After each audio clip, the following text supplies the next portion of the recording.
Okay. For the recording, welcome back. We are TongLen Class 2, November 10th, 2025. Thank you for being prompt for class. What I'd like to do today is start with the meditation, a repeat of the one we did before in terms of TongLen, but with the shorter version of the preliminaries so that we have time, I hope, to do 2 future me TongLens. So we'll do tomorrow's me and then maybe next week me as well. So settle yourself in. We'll do our opening prayers, then the prelims, then go into the TongLen.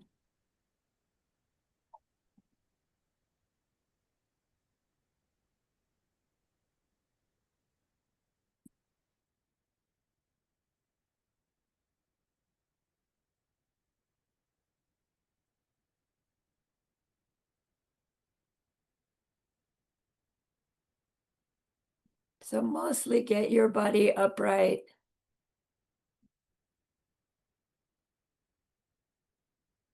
Sufficiently comfortable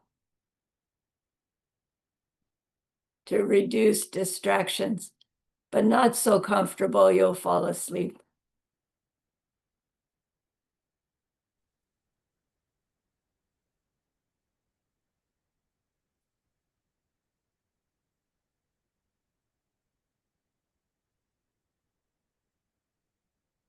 And once you're set, bring your attention to your breath until you hear from me again.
Now bring to mind that being who for you is a manifestation of ultimate love, ultimate compassion, ultimate wisdom, and see them there with you just by way of your thinking of them.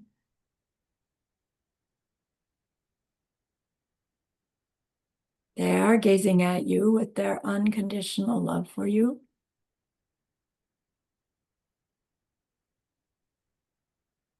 Smiling at you with their holy great compassion. Their wisdom radiates from them. That beautiful golden glow encompassing you in its light.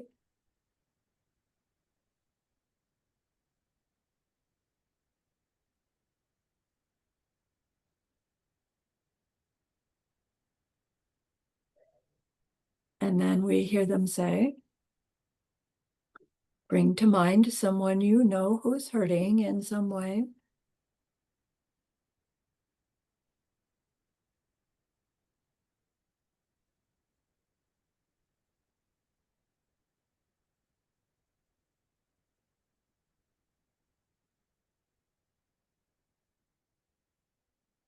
Feel how much you would like to be able to help them.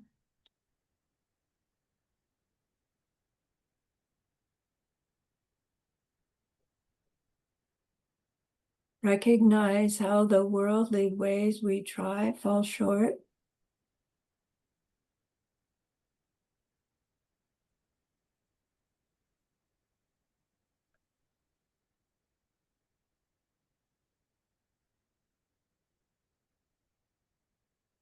how wonderful it will be when we can also help them in some deep and ultimate way, a way through which they will go on to stop their distress forever.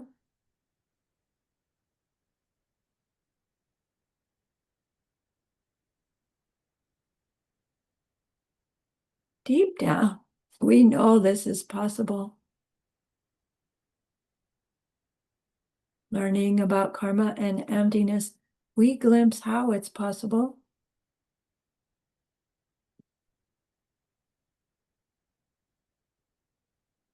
And so I invite you to grow that wish into a longing.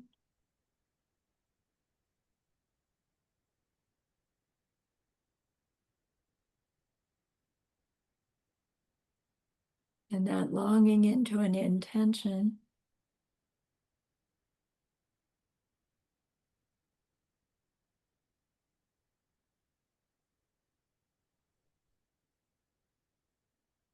And with that intention, turn your mind back to your precious holy being. We know that they know what we need to know, what we need to learn yet, what we need to do yet to become one who can help this other in this deep and ultimate way. And so we ask them, please, please teach me that, show me that.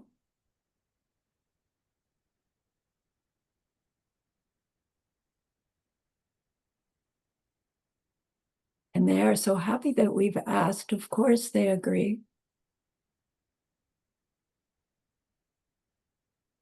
Our gratitude arises. We want to offer them something exquisite.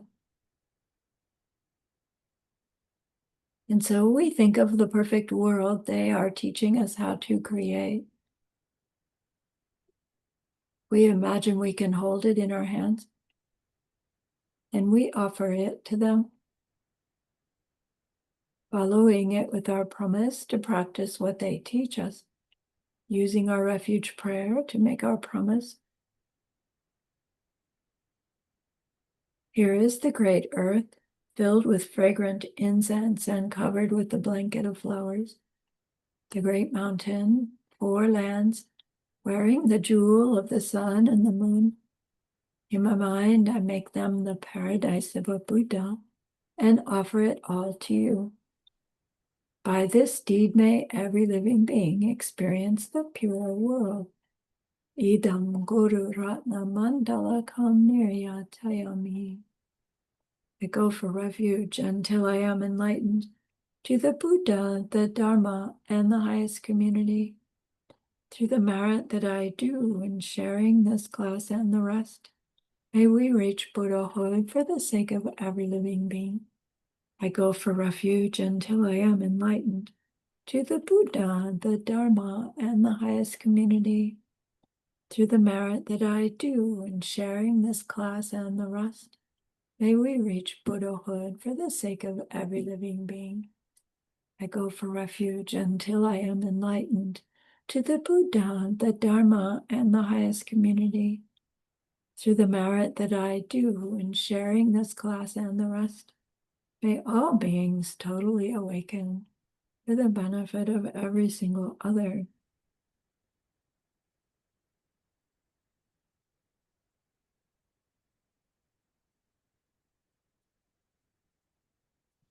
So bring your attention back to your breath.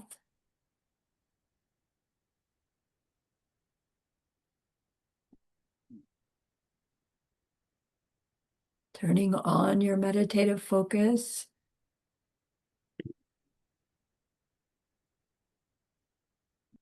Tuning up the clarity.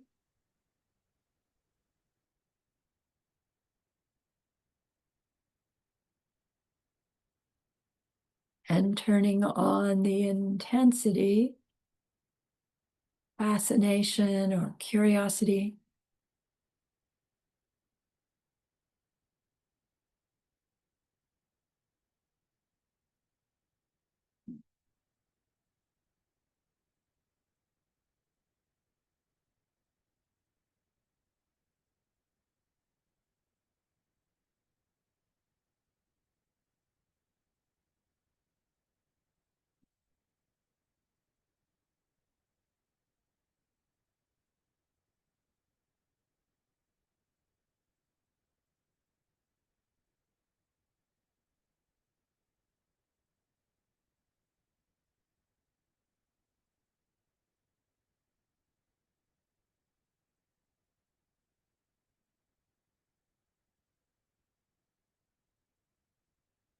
Now we'll start the preliminaries.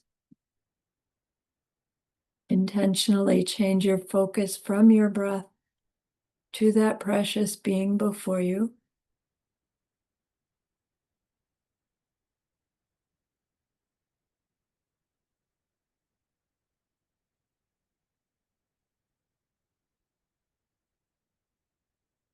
Think about just one of their amazing qualities, one that you aspire to grow in yourself.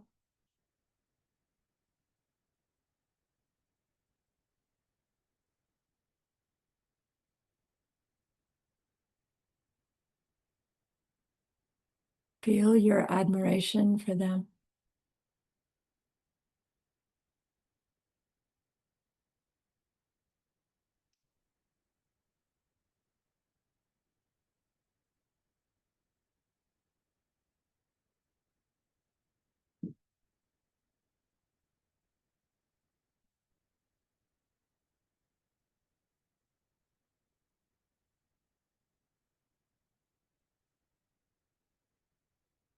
Feel your own wanting to become like them.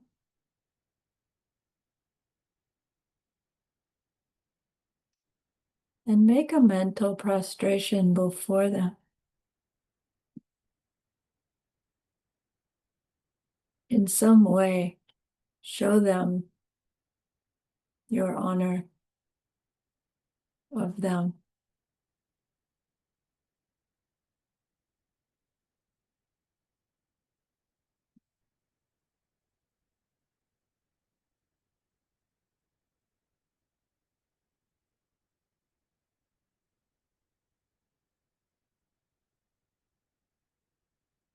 And then think of something that you've learned from them already that has helped you in some way.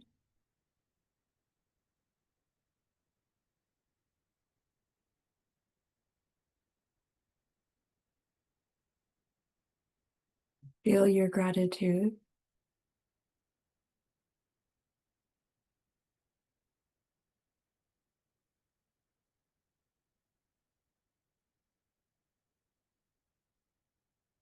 Know that they have so much more to teach us, to show us. And so make them an offering, both out of gratitude and out of request.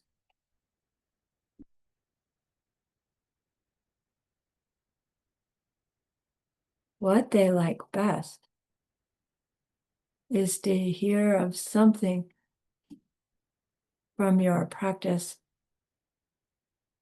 something that you thought or said or did different than habit because of something they taught you. Tell them about that.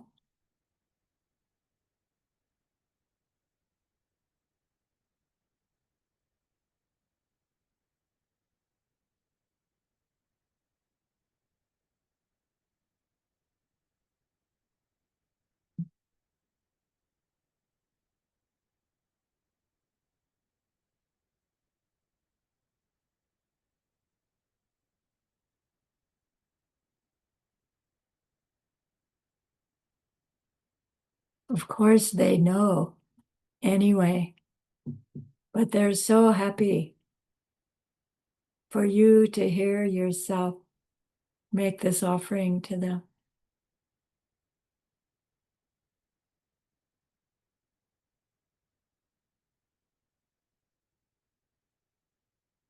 And we feel so safe with them. We can open our heart to confess some negative thing that we said or did or thought recently.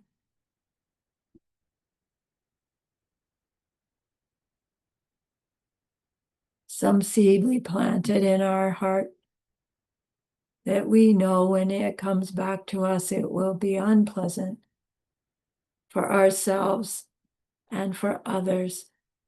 Tell them about it briefly, the situation, briefly what you did. Recall your refuge and your regret, and establish some power of restraint and an antidote. I'll give us 2 minutes to go through all of that.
Now fill that cleared out space with rejoicing. Tell them of some kindness, goodness that you saw somebody else do recently.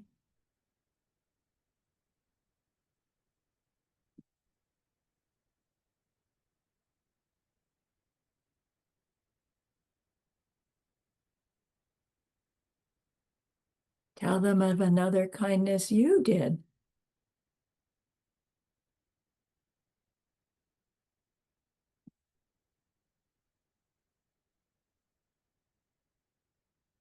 Tell them of something good about somebody that you have a little trouble with.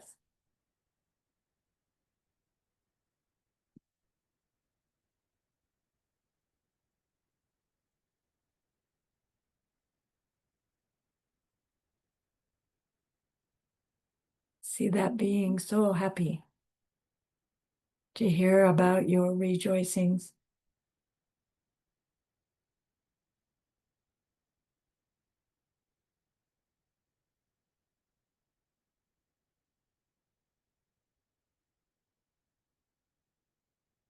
Then ask them to please stay close.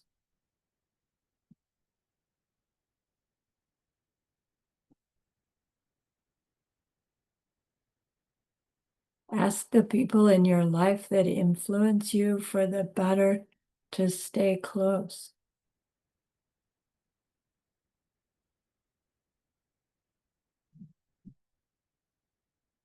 Ask that precious being to continue to bring you teachings, both formal ones and the everyday teachings that come through daily life interactions with others.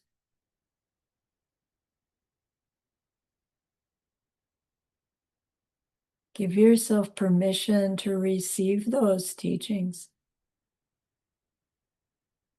Give yourself permission to change.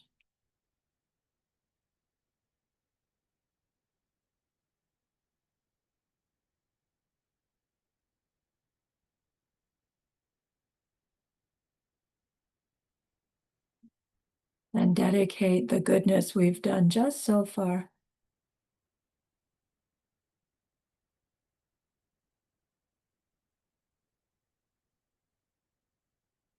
to some shift you'd like to see in yourself or your world.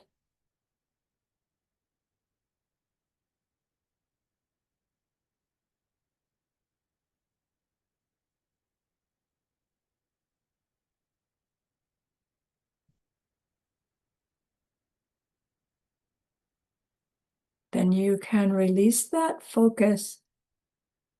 Look back at your own body. See if it needs to shift and wiggle.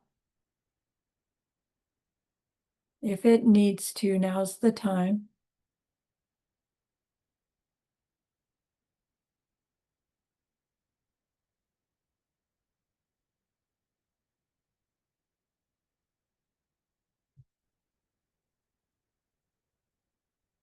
Then you reset its position.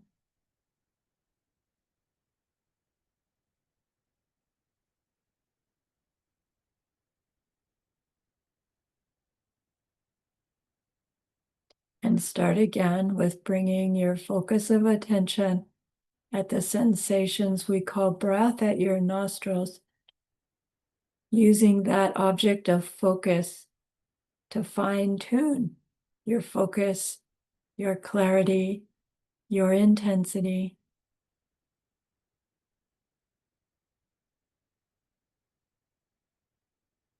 Finding that sweet spot of concentration.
Now intentionally shift from the breath as the object of focus to tomorrow's you as the object of focus.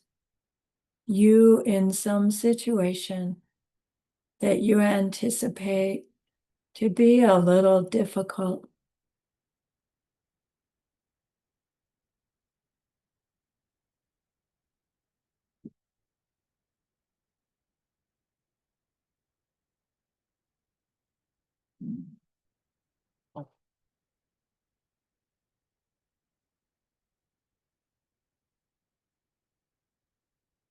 Settle on one. And then this you goes to sit in front of them, invisible.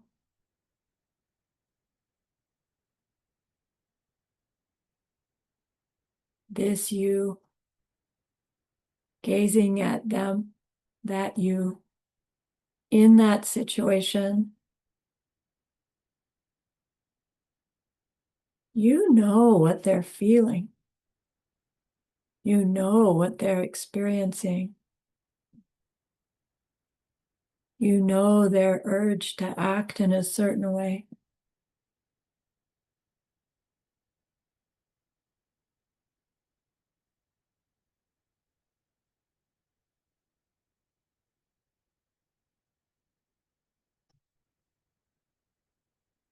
You're thinking, no, no, don't do that.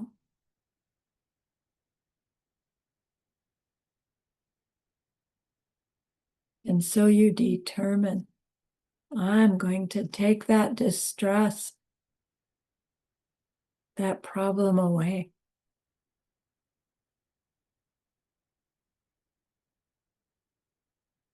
And so by the power of your concentration, looking into that you see all that black yuck flowing around within them. the black yuck of the perception of the disturbing situation, the emotions, the beliefs, the impulse to act. And by the power of your concentration, all of that black flowing around yuck turns and starts to gather into a black ball in the middle of their chest.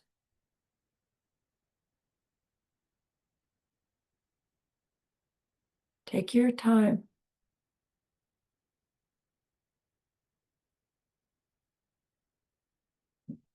Your focus with your intention is the magnet that pulls that yuck into that center of their chest.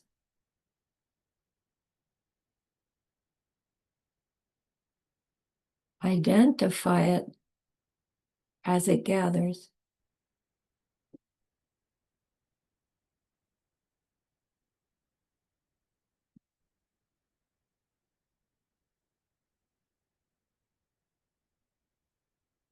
Check to see that there's none left hanging out in their little toe or somewhere.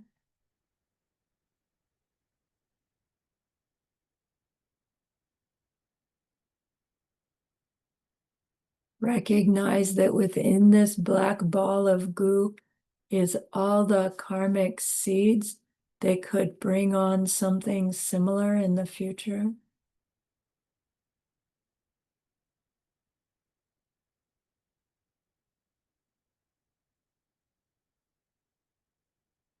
And when you have it all gathered,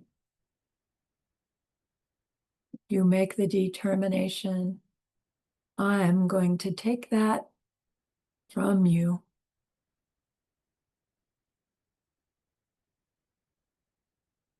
And with that, you become aware of your exhales, that ribbon of breath exhale as it leaves your nostrils.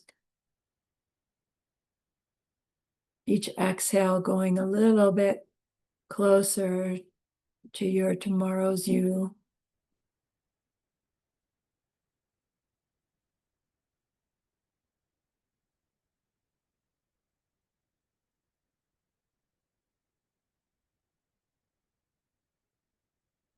Until it gets close enough that their inhale helps pull it in.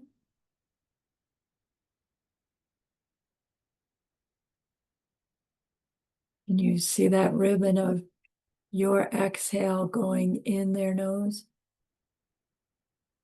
up and around and down. Hooking into that black ball of light, of goo.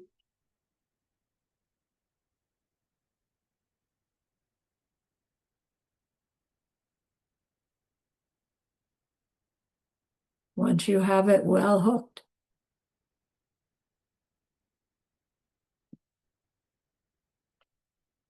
you think, okay, now's the time to take it from them. And you shift focus to inhale. And using your inhale like a crane, with each inhale, you're pulling that black ball of goo up their chest,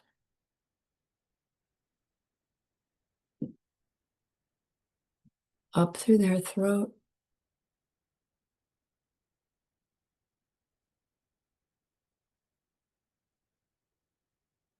up out their nostrils,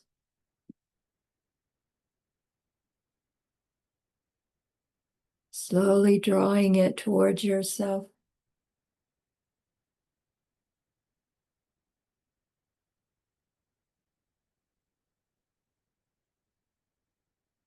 Until you have it there hovering beneath your invisible you's nostrils. This you.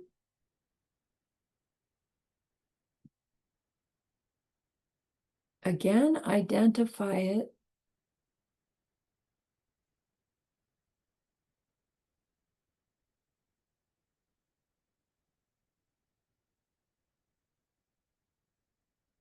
Then leave it there for a moment and turn your focus into the middle of this U's chest. You see that tiny little flame there, the flame of our misunderstanding ourselves and our world,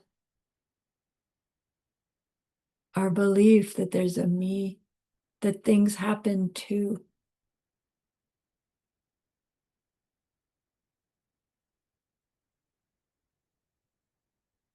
And that me has to push bad things away and grab for pleasant things. And we do it in the wrong way because of this flame of misunderstanding, of ignorance.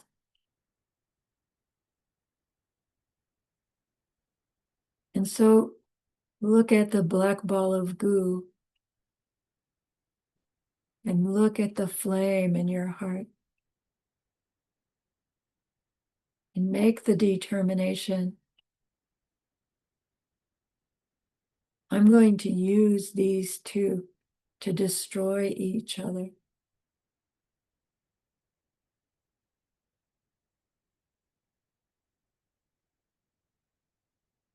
And so recall that you're going to take a nice long exhale, and then on a smooth inhale, you'll pull that black ball into this you, in and down.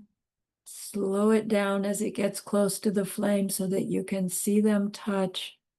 The instant they touch, they explode in a flash of bright light, go out, wisp of smoke, and then that too goes out. So set yourself up for that to happen. And when you're ready, do your long exhale first, and then your inhale.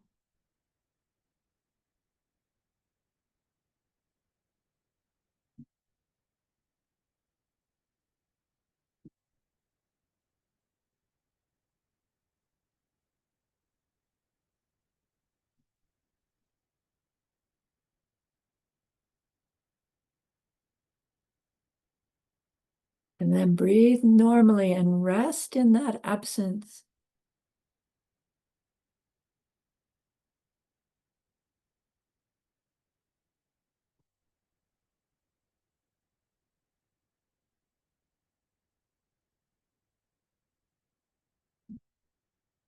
Then look back at that tomorrow's you and see, oh my gosh, they are so relieved.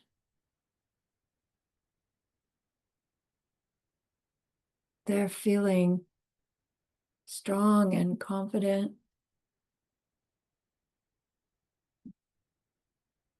Their impulse to act now is kind, from kindness. They know what to do.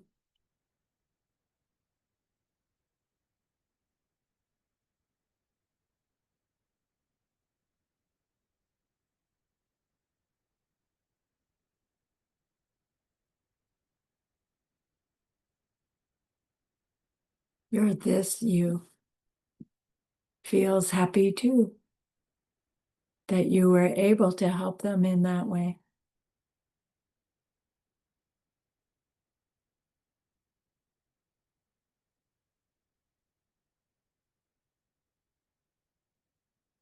And so this you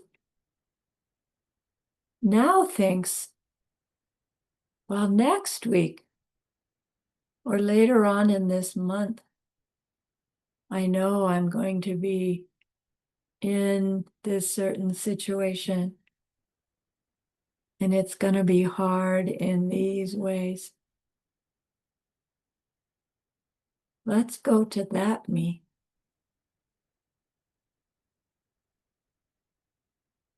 So find another future you.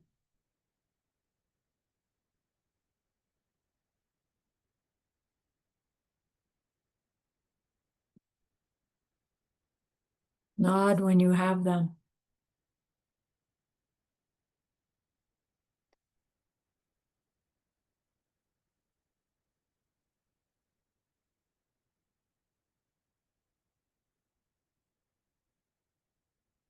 This you goes invisibly before them. And again, knows their situation, knows their distress, the upset they're feeling, the action they are feeling compelled to do or say. This you sees so clearly how that action will just perpetuate problems later.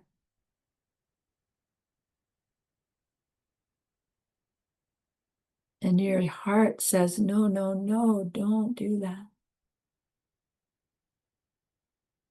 And you're determined to take that distress away from them.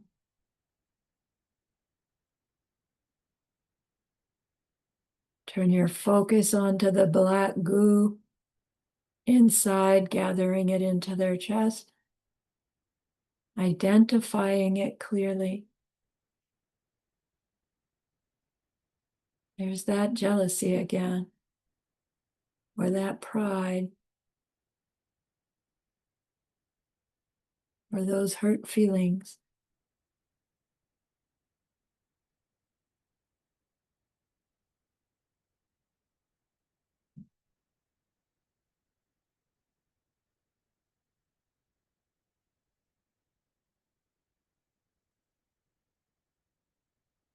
Get it all gathered together into one tight little ball.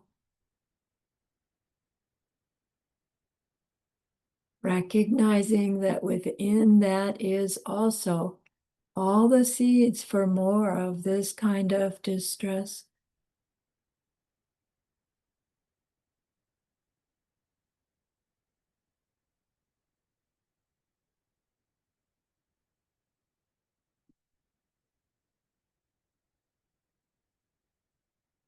And then make your determination to take it from them.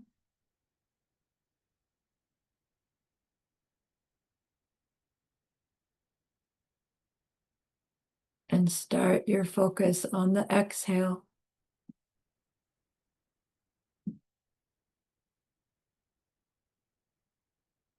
Going slowly towards them.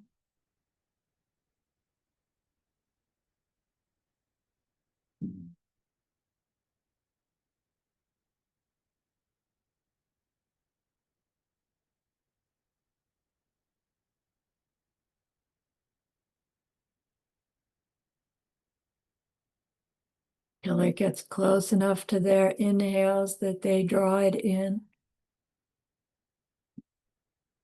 As you exhale,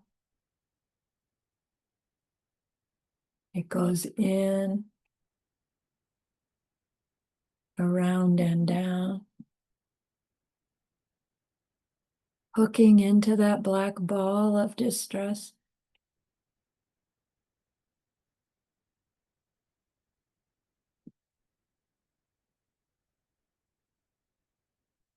When you have it well hooked, shift your focus to your in-breath and use that in-breath to crank that black ball up.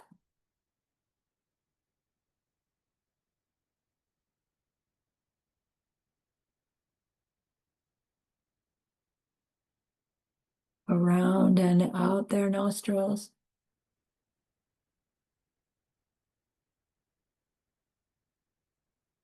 Pulling it towards your this you.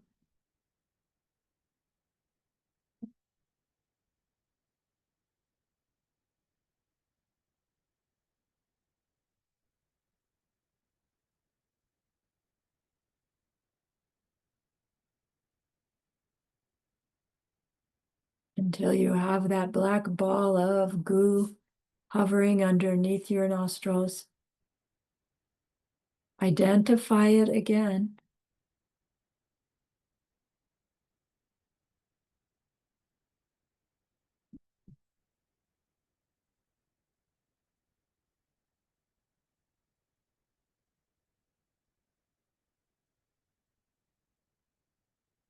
Then leave it there. Look into your own chest. There's that tiny flame again.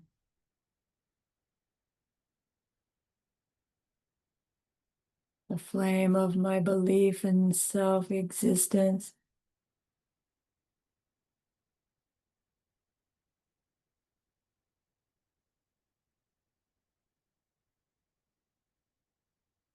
Make that determination that when the black ball touches the flame, they will extinguish each other.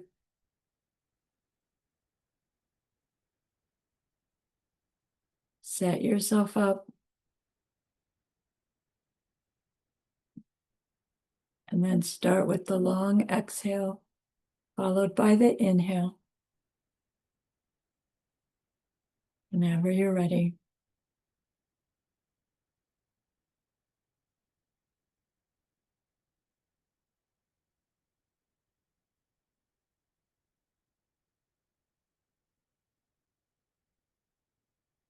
And breathe normally. Rest in the absence of that distress, the absence of that misunderstanding. Freedom.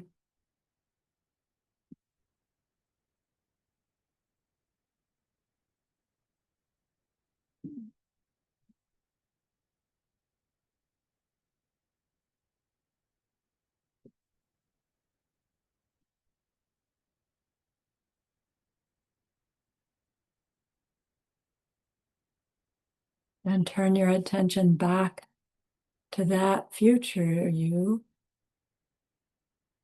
and see how relieved they feel.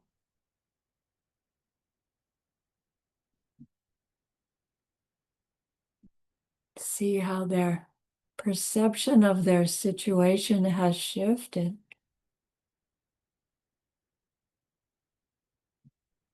They're not distressed at all.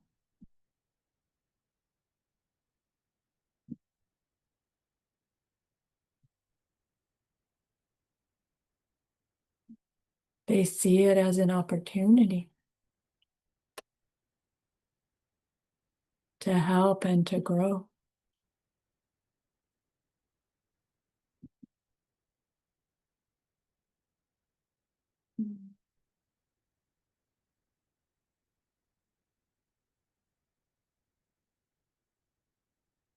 You're invisible, this you feels so happy.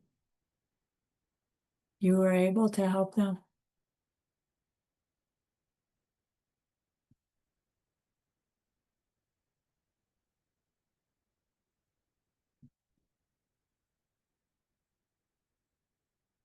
And so dedicate that effort, those good seeds we made,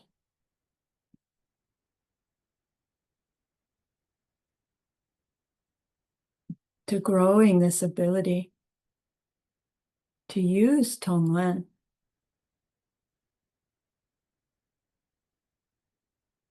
to help reduce and stop the distress of our world.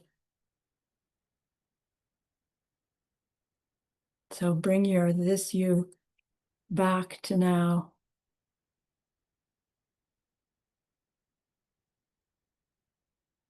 In your room, in this class.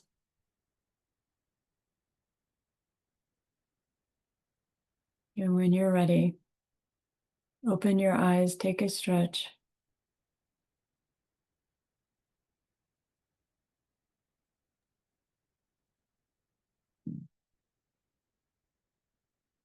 That was 45 minutes. You did great.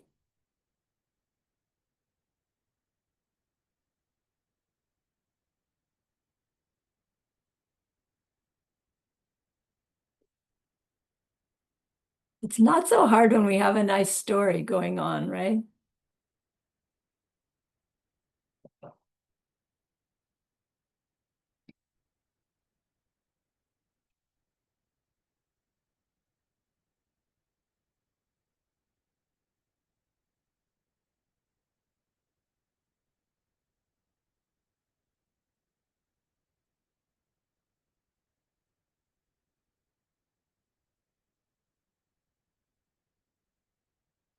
So is there anything about the practice so far that needs clarifying that you want help with?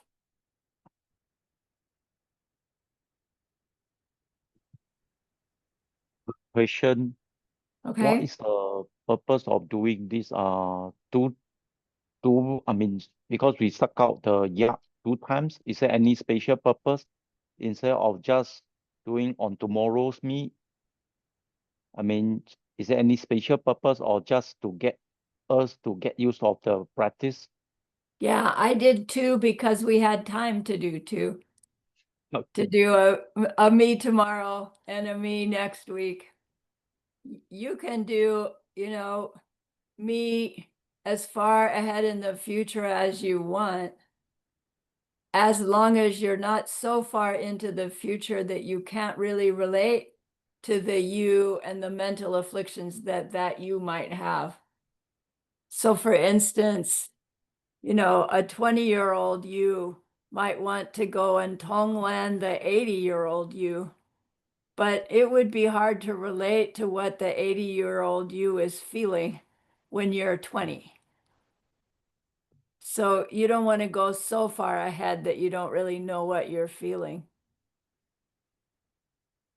But maybe tomorrow's not going to be distressing, and you can't find anything that you want to work on. So no specific purpose other than to learn how to do it. So teacher, in that sense, can we do it to the past of us because we have more connection to the past of us where we were suffering? I hadn't thought of that before, and it wasn't in Geshe Michael's teachings, but you absolutely could.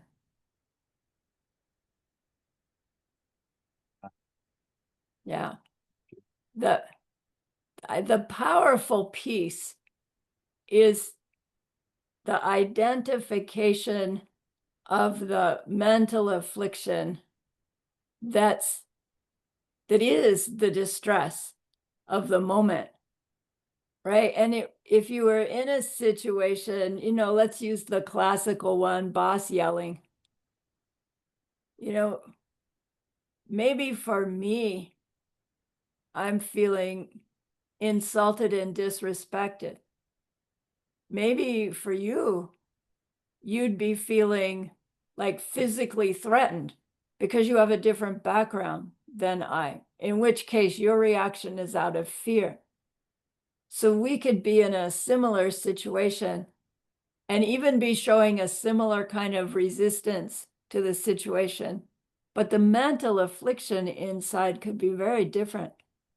And then, even for me, this event of boss yelling could be bringing up jealousy for some reason. Whereas some other episode of their yelling at me would bring up fear. So when we're doing this TongLen, the more specific that we can be about what's in the black goo that we're gathering, the more powerfully we will see changes, right, in our future. If we just go, yeah, I'm distressed, yes, it's upsetting, it's black goo, I'll take it from me, it's still useful. But the more specific, it means the imprint that we're making by doing the TongLen is more specific.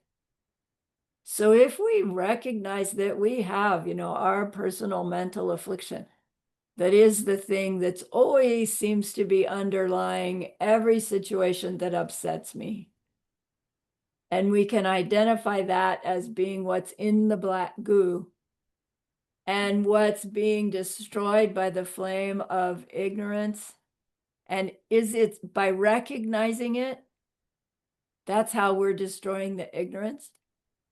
So the two destroy each other. And really have this sense of when those two touch, the black yuck and all it seeds for more, and the flame that's trying to keep it going, because of my understanding, when those two touch, they're gonna and then go out in a flash, the wisp of smoke, and then gone.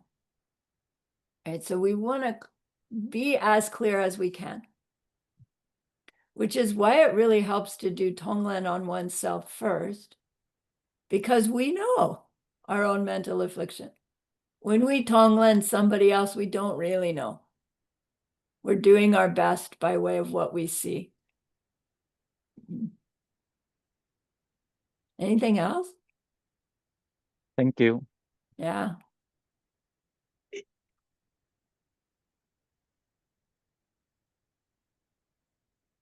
All right, then, let's take our break. And we'll do the learning part. So get refreshed, please.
Okay. So where does TongLen fit in the Lam Rim?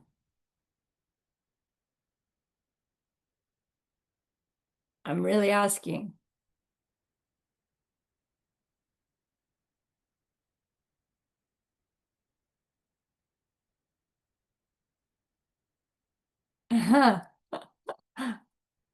Sylvia's doing sign language. It starts our renunciation, right?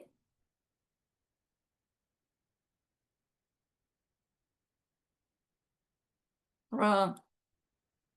Renunciation starts it. Maybe. TongLen's part of growing our bodhicitta. Growing our bodhicitta is what moves us from lesser capacity to greater capacity. Right? From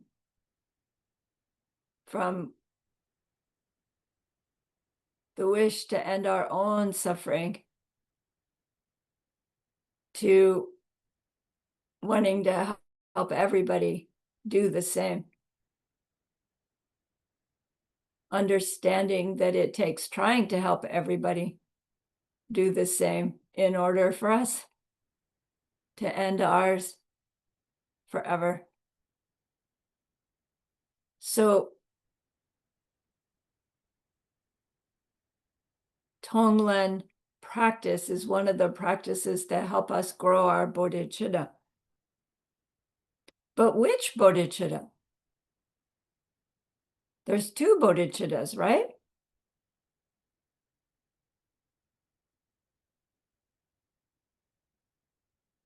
The wish in the form of the prayer and the wish in the form of action. Am I talking about those two? Not really. The wish that's the heart-opening wish versus bodhicitta, which is the direct perception of emptiness. Which one is TongLen helping us develop? Trick question, right? True. We're using our growing loving compassion to use TongLen to clear out the obstacles to that loving heart. And the reason we're growing our loving heart is so that we can act more kindly, so that we can gather the goodness, so that our intellectual understanding of emptiness and dependent origination will grow, so that our wisdom will color our impulses to act, so that our kindnesses will go deeper, so that our wisdom will go deeper, so that our kindnesses, right, go deeper, so our wisdom, right, until we reach bodhicitta, the bodhicitta, which is the direct perception of emptiness, so now we know, and the bodhicitta, which is that heart-opening experience from which we also know that me and every existing being and every existing thing, we are connected by way of those mental seeds made by way of our behavior. So we're using our impulse to grow our kindness. We use this practice called TongLen to help us grow that impulse from an impulse to a habit, right? That's our natural state of being, this caring for others as if they were my only child burning up with fever. Whether I like them or not, whether they're nice to me or not, whether they're dangerous or not, whether they're human or not, right? Our bodhicitta extends to the worm and the mosquito and the rattlesnake. And it's hard. And then, of course, it extends too to those beings that are existing beings that we don't even actually contact through our sense powers because they exist in other realities than that.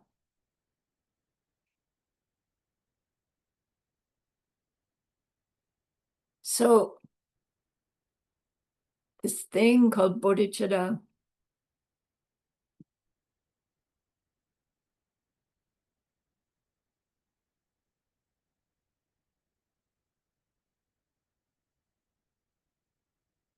mm, it has within it this deep sense of personal responsibility.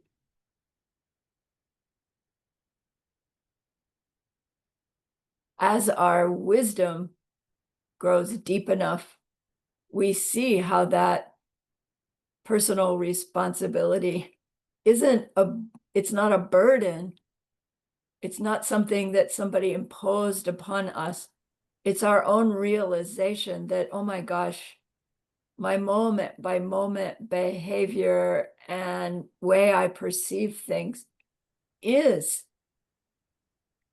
how I create, right? We are the creators of our world, our experience, and we all share, right?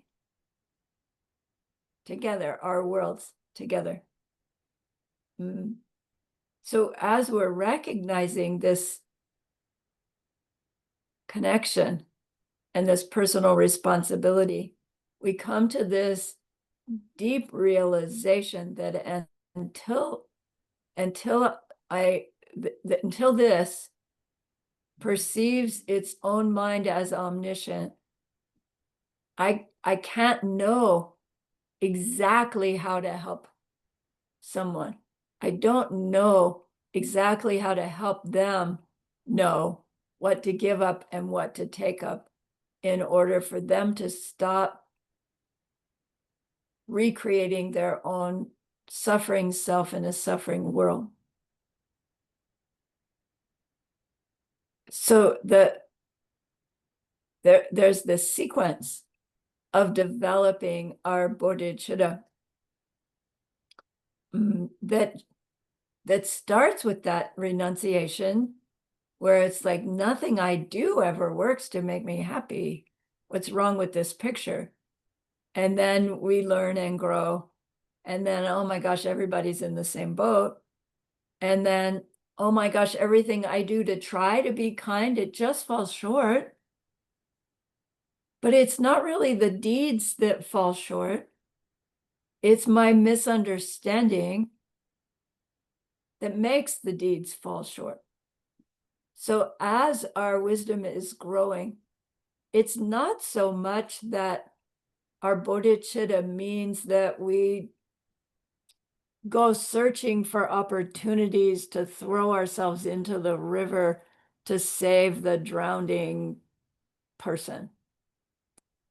It's a different state of mind that we go through our day with that makes holding the door open for somebody with packages in their arms as the cause for our bodhicitta. So it's not that there's non-worldly ways we need to act. It's that our perception of ourselves doing those worldly ways is what changes.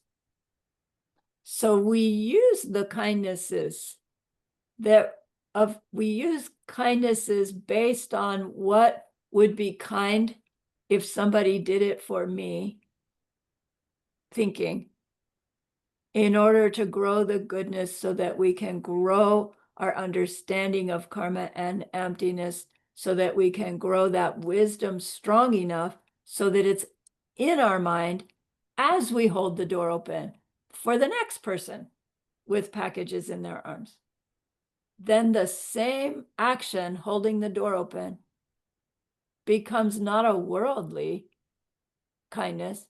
It becomes a kindness through which we will go on to become the one that will stop their suffering forever.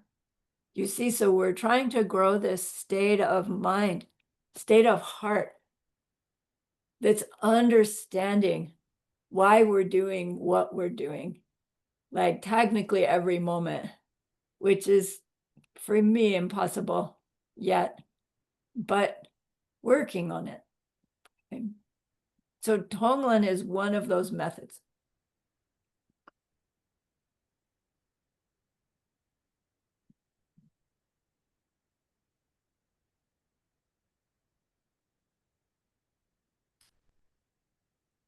So bodhicitta is this state of mind where we resolve, no matter how long it takes, to reach our total enlightenment so that we can have this omniscience through which we can know really how to help others stop their suffering forever. Without the omniscience, we can't do it. Without the emanations, we can't do it. So we're growing both our omniscience and our ability, our emanation being. So classically, there are two methods of growing our bodhicitta. One is called the 7-step cause and effect method, of which there are 8 steps, true to Gelugpa.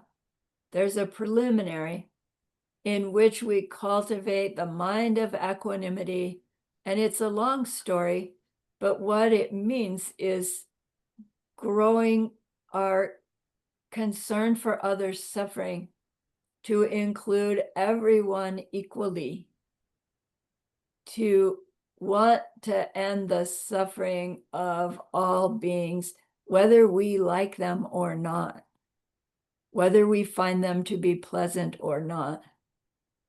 This equanimity is, it doesn't matter whether I like them or not, I still want their happiness, ultimate happiness.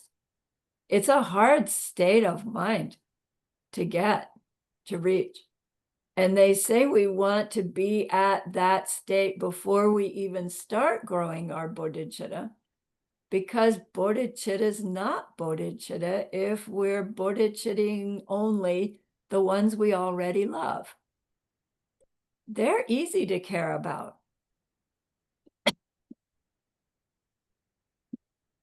Ones we don't love, right, are challenging. So we grow this equanimity first. Equanimity does not mean I will be like a robot and treat everybody the same. It means I will love everybody, no matter what. Harder, right? A lot harder. Easier to be robot. So in the 7-step cause and effect method, once we have this equanimity, then the teachings say, okay, so now next, recognize that every being was at some point your mother in some past life. That mind stream that's in that body now was my mother once upon a time. Not once upon a time she was my mother. That being now is someone who was my mom before.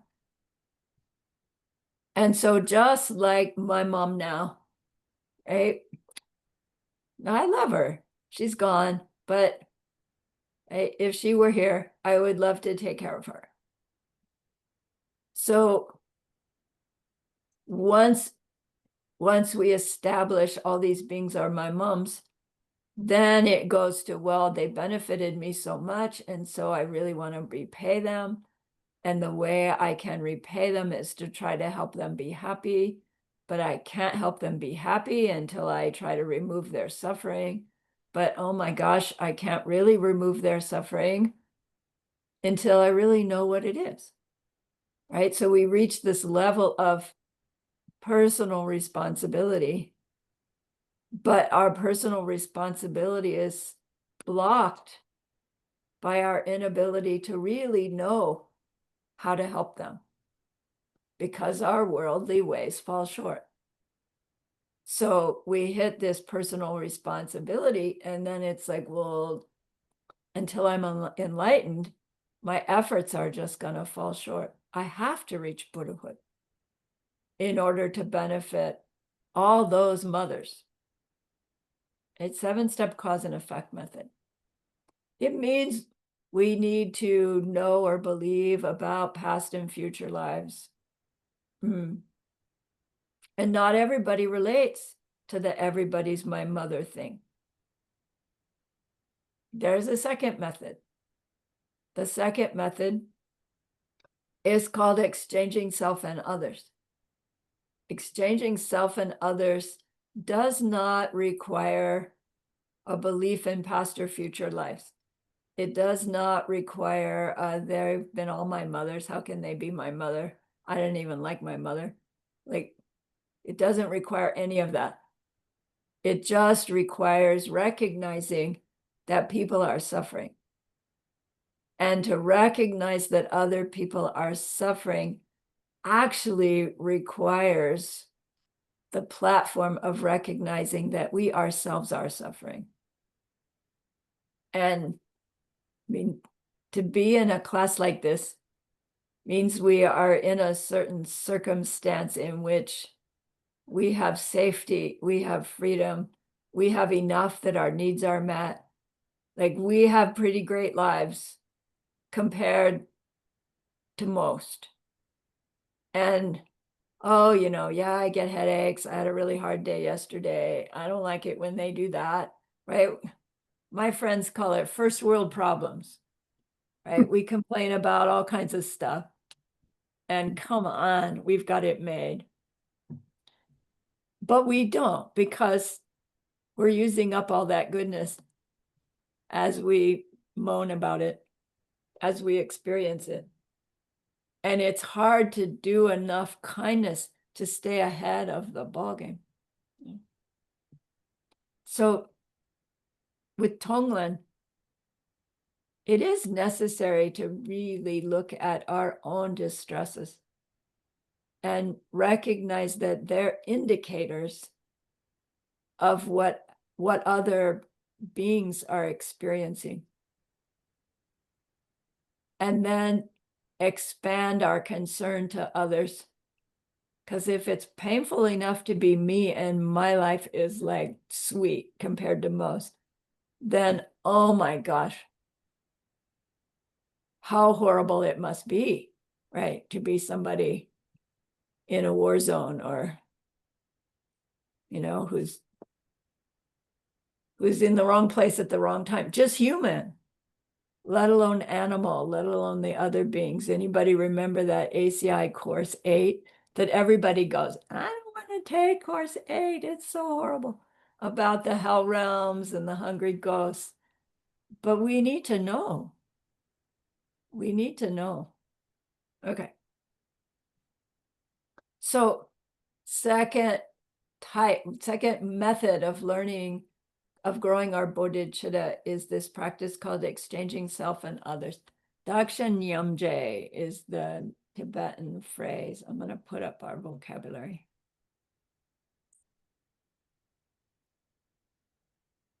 I learned that I can see you and have the screen share up at the same time, but then I can't see the screen share, but I know what's on it. So I'm going to do that. So you see the screen, right? And I see you. All right. So you can see Dak Shen Nyamje. Dak means self. Shen means other. Nyamje means exactly the same. So technically it means self, other, exactly the same. But they translated at first as exchanging self and others, meaning myself, Dak, in its ignorant, like Dak implies the ignorantness of myself. It means me first, right? My needs, my safety, my perception, you know, everything. Me is like the center of the universe and everything's coming at it. Duck. Shen, other, all the other that's coming at me. The Nyamje,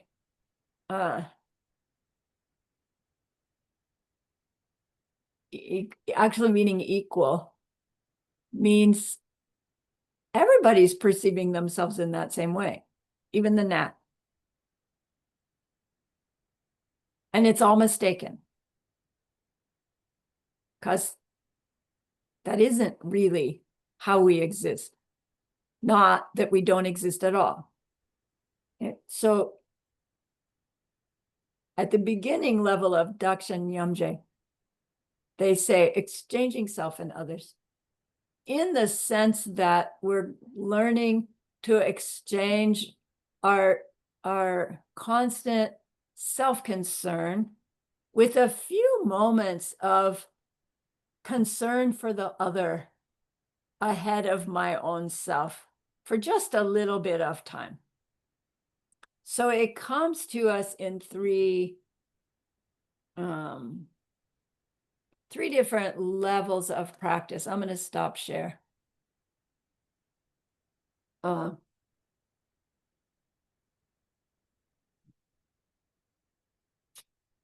The first level of practice, it's taught to the kids in the monastery when they first go. So kids enter the monastery when they're about 7 years old. And immediately they're involved in when a sponsor or a visitor comes to the monastery, you know, the kids are there to help welcome the visitor, right? To take care of the visitor. And so they're taught when you're with one of those visitors who's probably a supporter or a potential supporter, the kids are taught, watch the visitor's eyes. And where the eyes go, that's a clue for what they're interested in, what they want. And you just watch their eyes. And then if you see it landing on the bowl of fruit again and again, just go pick a piece of fruit, cut it up for them, and go serve it to them. Don't ask, just do. If their eyes going to the teapot, make them a cup of tea. They get good at, right, just watching and deducing from what they perceive what their visitor might like, and then serving. So, you know, maybe you go visit and the one young man is there, he's watching you, he serves you a cup of tea. And in that first visit, he goes, would you like milk in your tea? And you say yes. Then you visit again a couple months later, and that same young man is in the kitchen. He greets you and he serves you a cup of tea with milk without even asking, because he's trained to care enough to remember you and what you liked. Now, maybe on this day, you didn't want milk in your tea. Doesn't matter, right? Your own feeling is, oh my gosh, that kid remembered me. It feels good, doesn't it? Even if they got it wrong. You know, we might think, well, you know, they train those kids to be psychic. They can read your mind. No, they're just watching, observing. So in this first level of exchanging self and others, it's training ourselves to pay attention enough to the others that we are around to watch them and just logically deduce what they might like. And then if it's moral safe, right, within our vows, see if we can provide it for them. Put on their favorite music. Yeah, but I hate jazz. It doesn't matter what you like. to put on their favorite music, whether you like it or not. Plant seeds for the things that come to you, be the things that you find pleasurable. Oh, well, this bodhicitta thing, it is so selfish because all you're doing is things to make other people happy in order to make you happy. Yeah, well, what's wrong with that?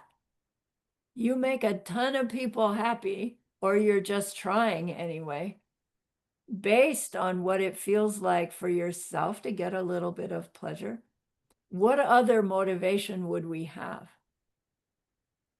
Oh, I'm going to make everybody happy so that I can stay miserable. Like, we wouldn't do it. It isn't selfish to use our growing wisdom to help people get happier, knowing that that in the end will bring us happiness. That should be our motivation. His Holiness calls it educated self-interest, wise self-interest, because it makes us turn our focus onto what would help somebody else. Now, can we bring somebody happiness? No, not in the moment. Can we try? Yes.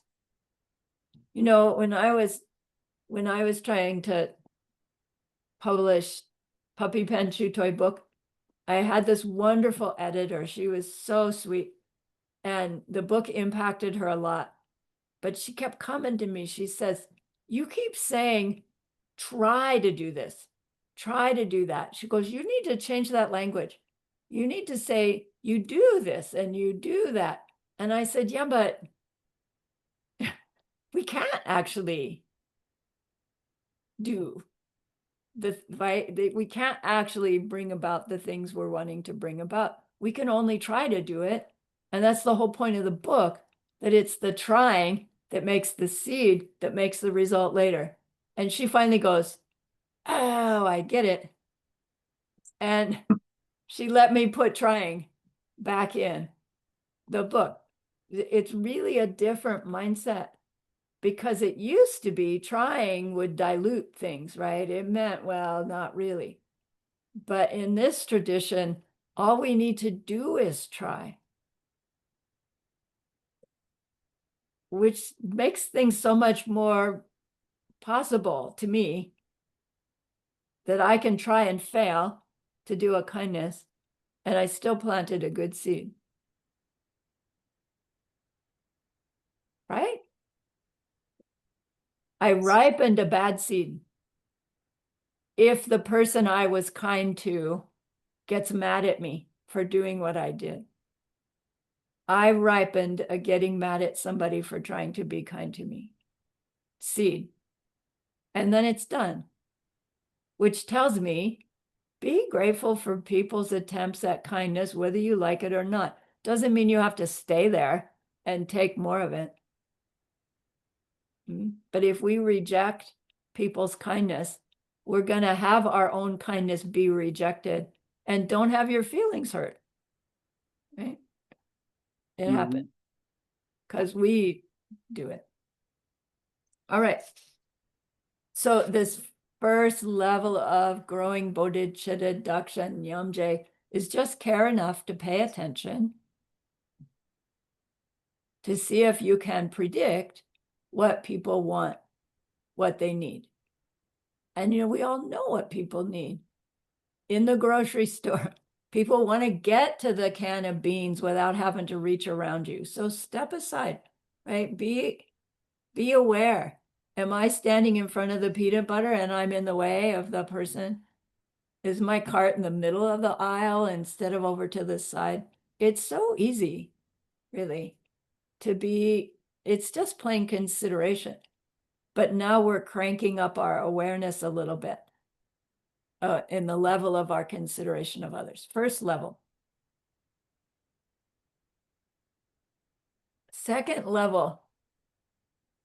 It's described to us by Master Shantideva coming up in Course 11 soon.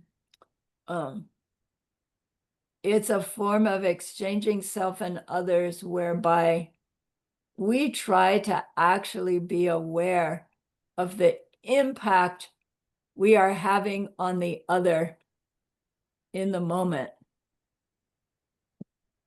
And so that our behavior towards them in the moment can be better informed with love than the usual selfishness.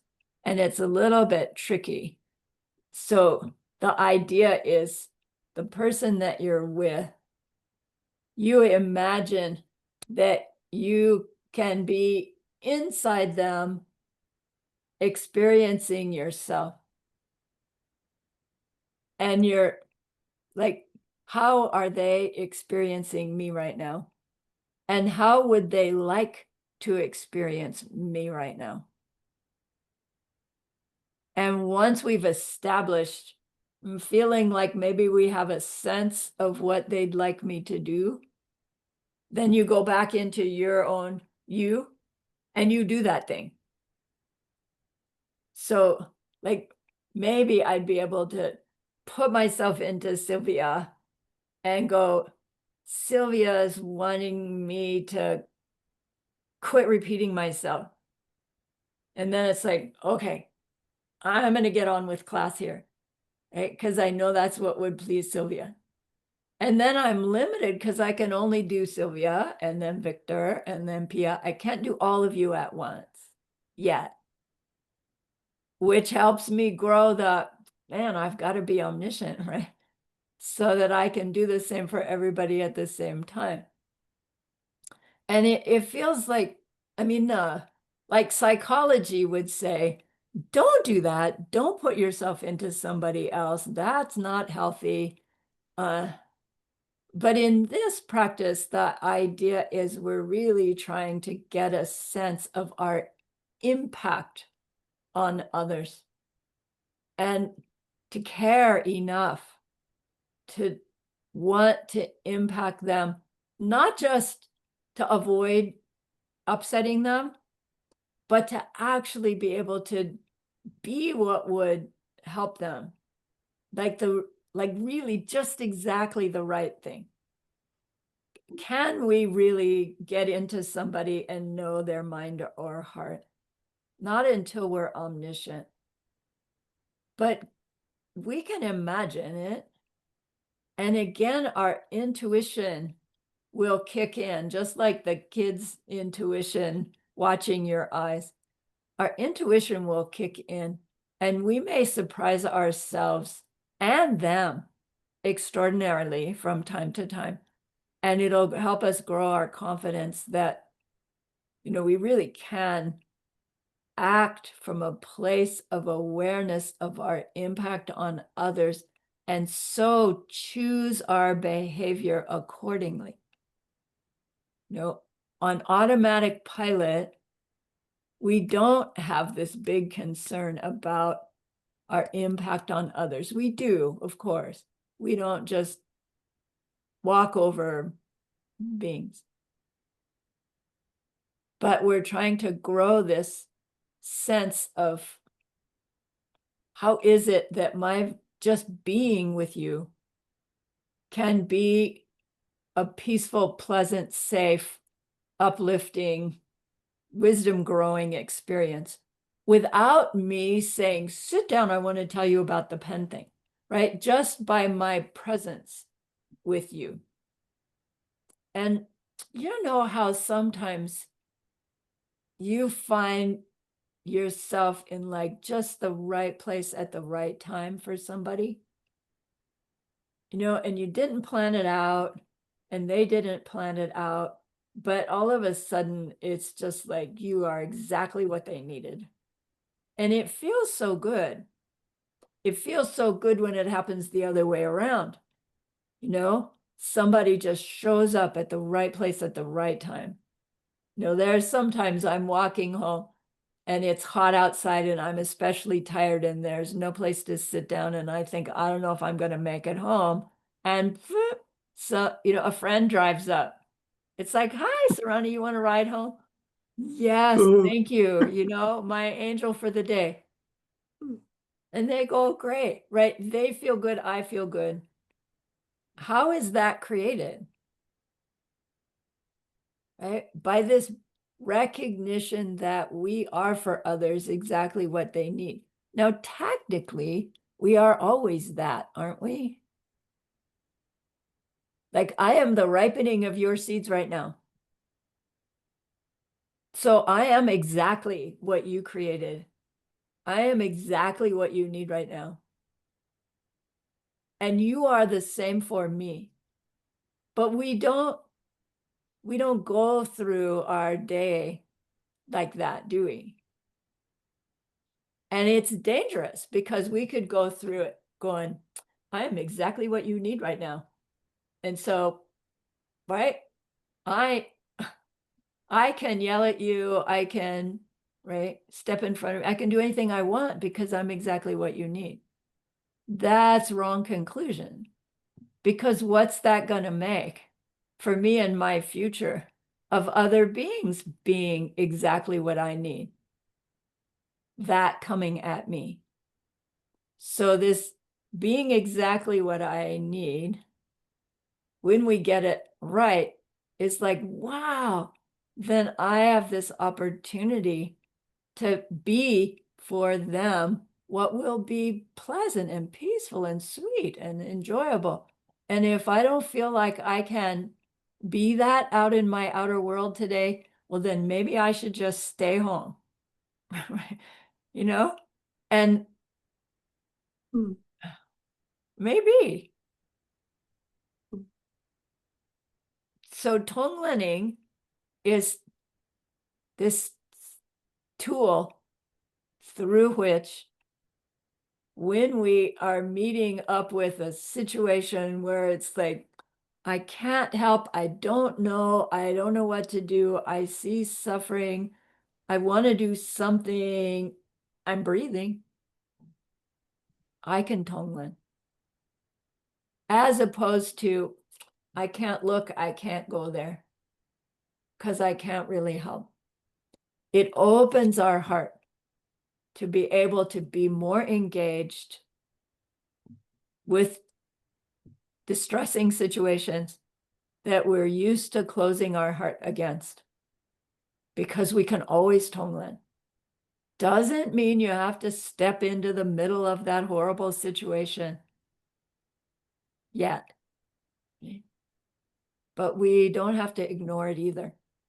Exchanging self and others. So now there's a third level of exchanging self and other, which is more accurate to what Dakshen Yamje really means, which is self, other, equal. Not one and the same, equal. Well, self, other, yam, equal, Yamje. In this one, Geshe-la describes it as in our ignorant way of being, we have and believe in the boundaries between us, right? Me stops here, you stops there. There's a space in between in which we interact. And in the two previous Dakshen Yamjes, we're using that space in between to choose more kind interactions, more caring interactions. In this third level of Dakshen Yamje, we decide, I'm gonna drop those boundaries. Geshe-la calls it, there's like a rope around, right? There's a rope between us, a wall. And he says, take that rope. And instead of putting it between us, flip it around the other person you're with. Tie it behind you. So now you're both inside this circle of being. And now it's that there's one being that has two heads, two mouths, four arms, 4 feet. And you decide, I'm the one that will take care of all 4 arms, all 4 feet, both mouths. And to hear that we think, no way, no way, right? Nice idea, can't do it. Because, come on, that's too much. Just one other seems too much. What, I won't eat till they eat. I need no new shoes, so I have to buy 2 pairs of shoes. Like, wait a minute. How does this really work? It's not possible. And Master Shantideva, this is his favorite. He goes, look, our minds reject this merely because we don't really want to do it. He says, you already do it. If you had kids, you did it when your child was a baby, right? You put that baby's needs like ahead of your own, actually. But you, right, you knew what it needed. You took care of it first. It was a part of you. If someone insulted or harmed the baby, it was as if they harmed you. Now that baby grows up, right? And they separate, and your love stays, of course, but your sense of, still taking care of them in the way you did when they were small, they take on buying their own shoes and paying their own rent, right? They grow up. That's what they're supposed to do. And the separation, right, happens. Mhm. So we have already had experience of defining ourselves in a bigger way if we've had kids. Maybe if we've even had pets, we might have done it with our pets. He says we even do it with our material things, where, you finally get that brand new car. You've gone to the shopping mall, the car's in the car park. You come out, and as you're walking by all the other cars, they've all been vandalized. And you're going, oh man, that's terrible. And then they better not have done that to my car. Like my car. That's too bad they did it to those, but my car, right? It's like some personal affront if they did it to my car. Our me has included our car, which is crazy. Then a third example he gives is that if our definition of ourself really was limited to the me and my body as I know it now, then if your foot gets gangrene and you have to amputate it, it would mean your whole identification of yourself would have to be different now that you're missing one foot.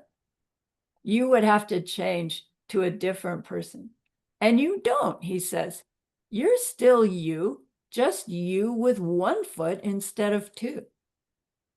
So if you can do it, if you can redefine yourself and still be you, still function, if you lose a foot, if your definition of you can include your car, and if your definition of you could include your child, right, who's now separate from you, but you still love them in that same way, then the only reason we're saying, I can't exchange myself for my neighbor, I can't include my neighbor in me.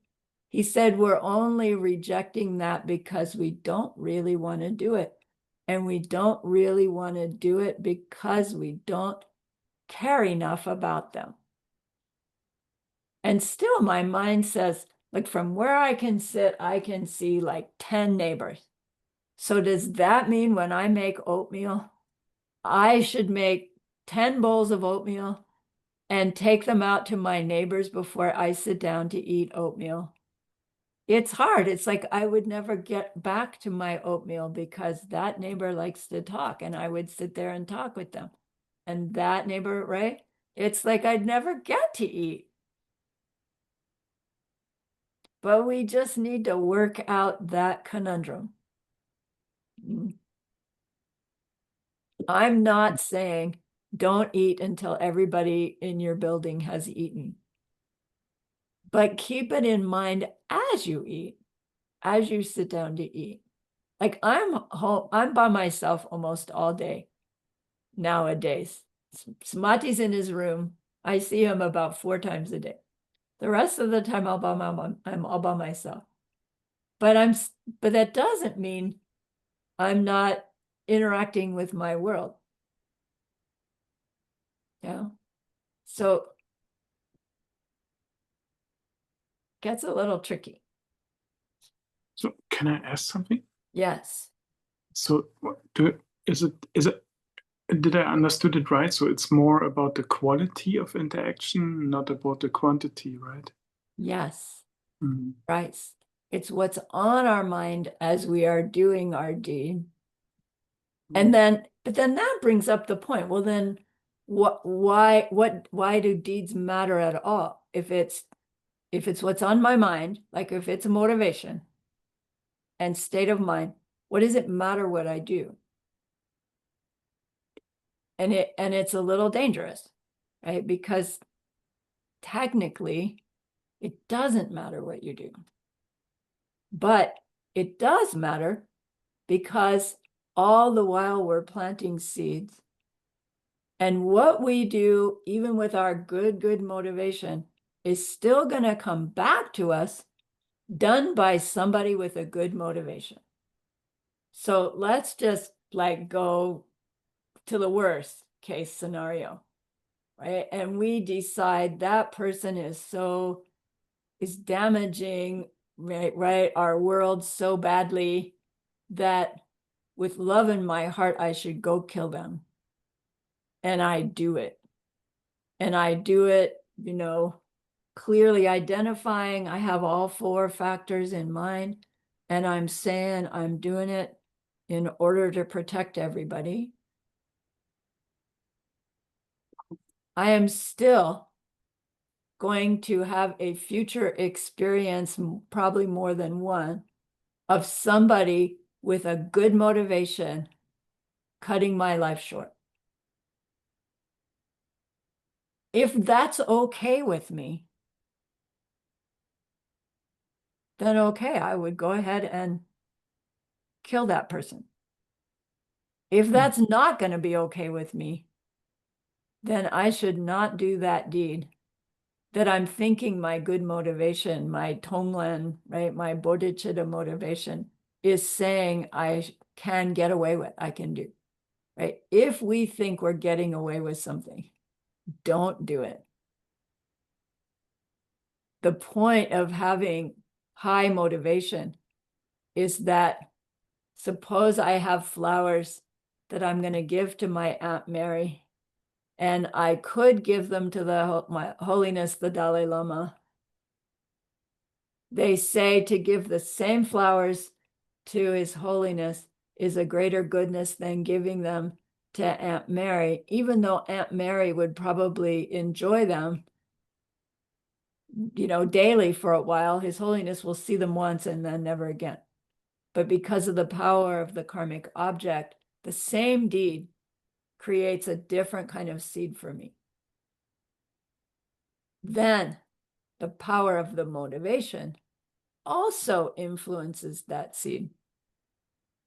So as I'm giving my flowers to Aunt Mary, I can be thinking, may Aunt Mary have a week's worth of pleasure from these flowers. That's nice. Or I can be saying, by way of giving these flowers to Aunt Mary, may Aunt Mary become my student someday so that I can help her end her suffering forever. Or I could say, by giving these flowers to Aunt Mary, may we both become total Buddhas in order to create pure world for everybody. Same flowers, same deed, different seed planting, because different state of mind. Mm. When our mind is imbued with bodhicitta, then everything we do becomes a cause for our Buddhahood. We learned that in ACI Course 2. Because everything we do is imbued with this mind. I'm doing this to reach Buddhahood. You know, I'm tying my child's shoes in order to reach Buddhahood. How does tying shoes make you Buddha? Simply by the motivation.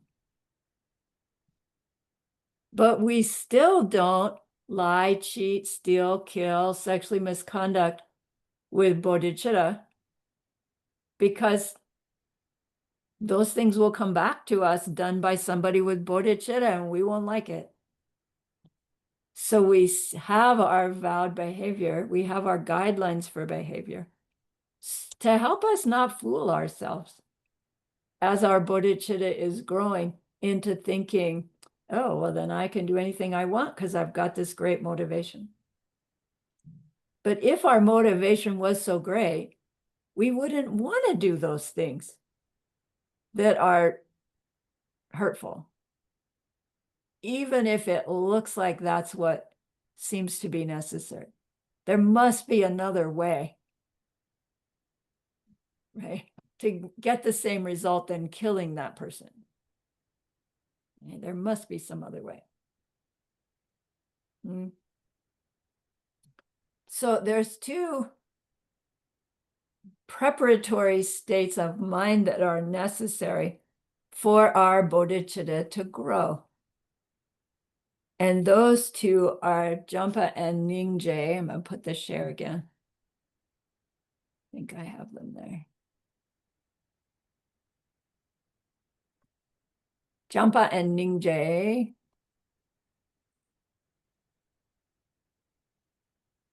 Which Jampa in Sanskrit is Maitri, which is the basis for the name Maitreya, comes out of the word Maitri. It means love. Love meaning I want you to be happy. I want your happiness. Not meaning I don't want it for myself. I want you to have it. I want your happiness. And then Ningje, meaning compassion, karuna in Sanskrit. Years ago, before I met Buddhism, I was studying theosophy, and my theosophy group, in that group was a woman named Grace. She was about 20 years older than me. Oh, she was so wonderful. We became good friends. She had a son who had a daughter whose name was Carrie, and we all called her Carrie. And one day, my friend Grace, Carrie showed up, and my friend Grace goes, oh, it's so nice to see you, Karuna. And I said, Karuna? Like I'd never heard that word before. And she goes, yeah, you know, Carrie is short for Karuna. And then I thought, oh, that's a beautiful name, odd, but beautiful. And then, 10 years later, I'm learning Sanskrit, and it's like, Karuna, it means compassion. Like, how did my friend Grace's son know the word Karuna to name his daughter compassion? Isn't that beautiful? Like, I don't know the answer to that. But every time I see the word Karuna, I think of that. So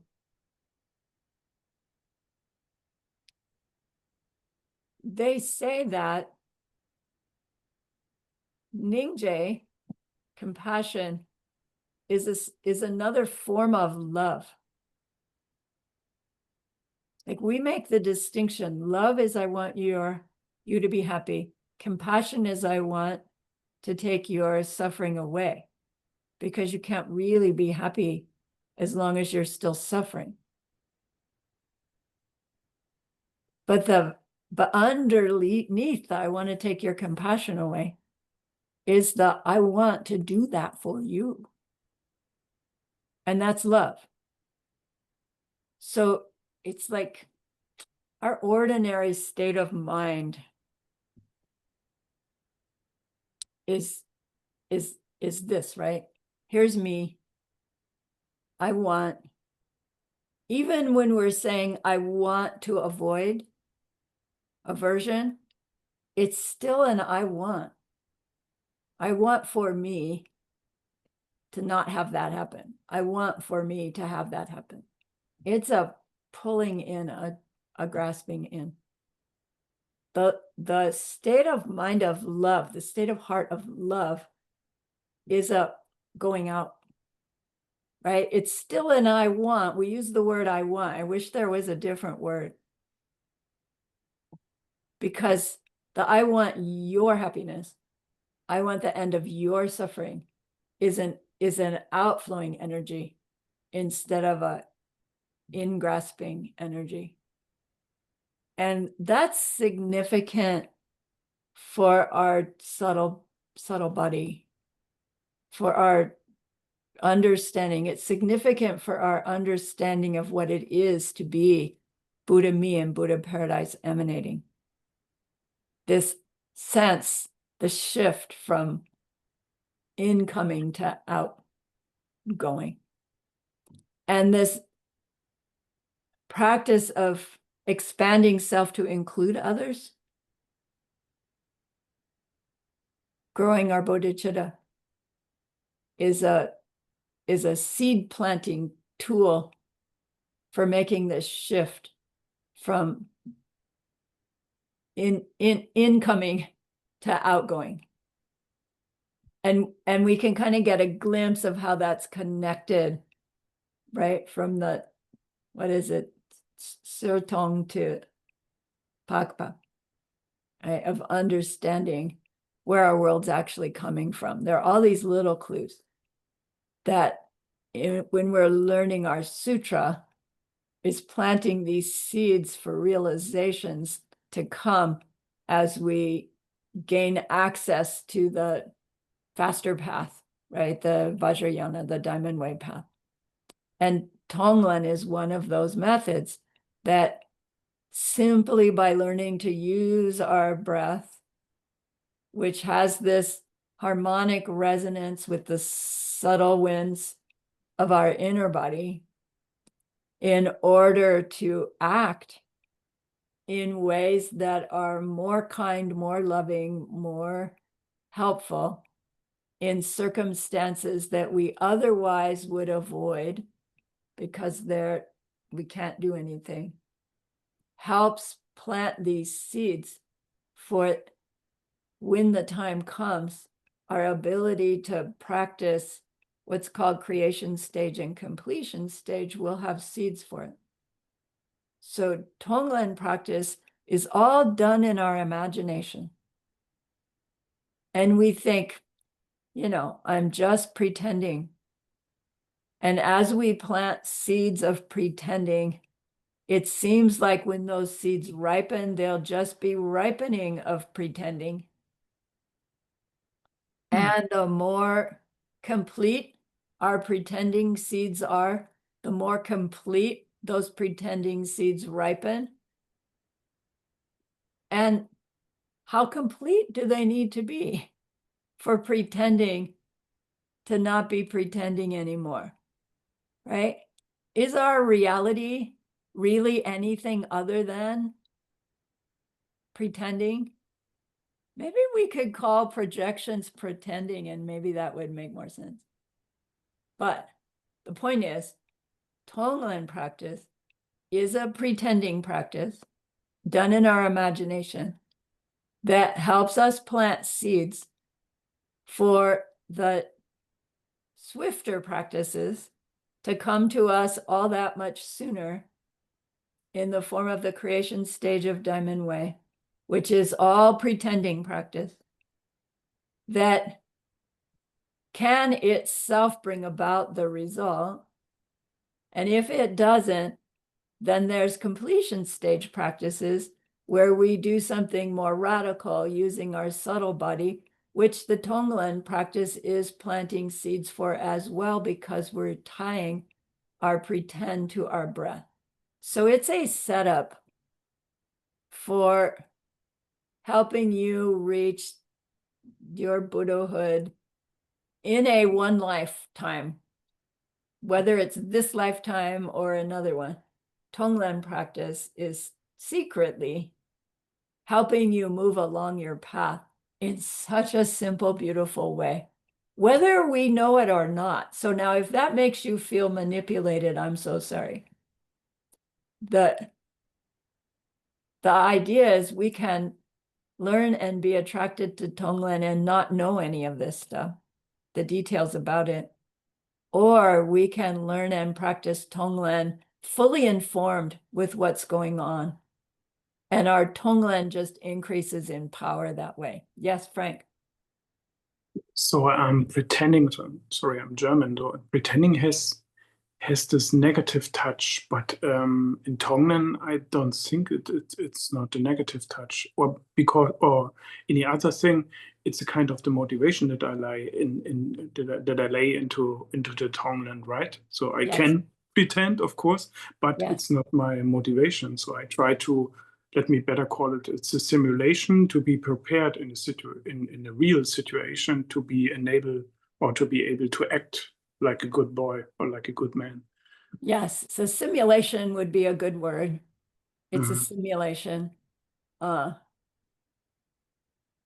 It's a little bit like kids do. So they play, and in a play situation, they train themselves to be then in the right moment with the right reactions. I would more understand it like that. Exactly.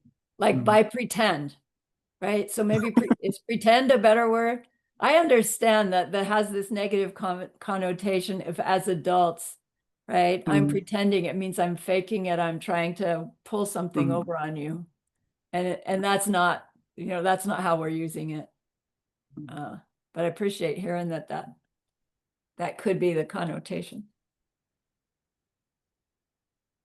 Okay, so Jampa and Ningje, these two kinds of love, are the states of mind, right? I put here mind, that helps us grow our bodhicitta.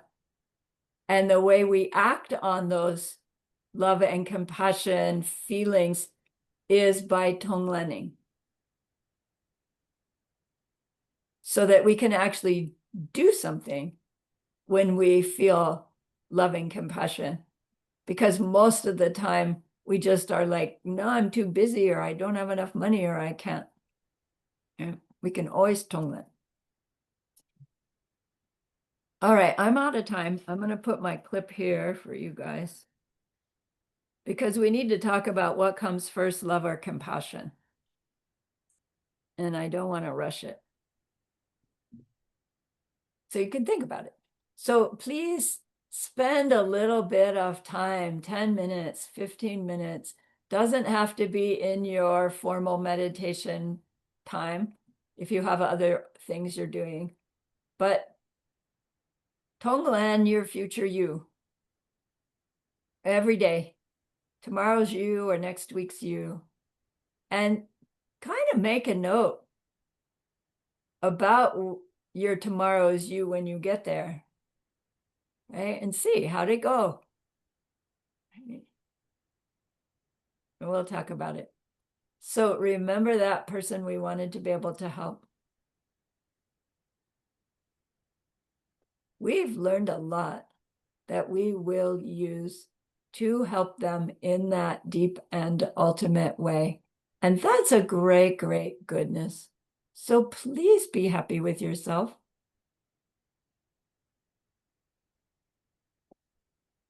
And think of this goodness like a beautiful glowing gemstone you can hold in your hands.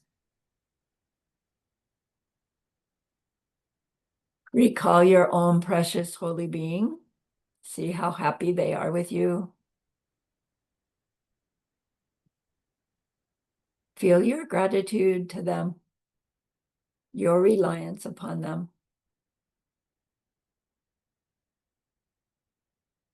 Ask them to please, please stay close, to continue to guide you and help you and inspire you. And then offer them this gemstone of goodness. See them accept it and bless it. And they carry it with them right back into your heart.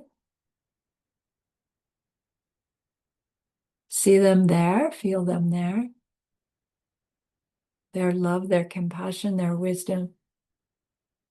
It feels so good. We want to keep it forever. And so we know to share it by the power of the goodness that we've just done. May all beings complete the collection of merit and wisdom, and thus gain the two ultimate bodies that merit and wisdom may. So use those 3 long exhales to share this goodness with that one person. To share it with everyone you love. To share it with every existing being everywhere. See them all filled with loving kindness, filled with wisdom. And may it be so.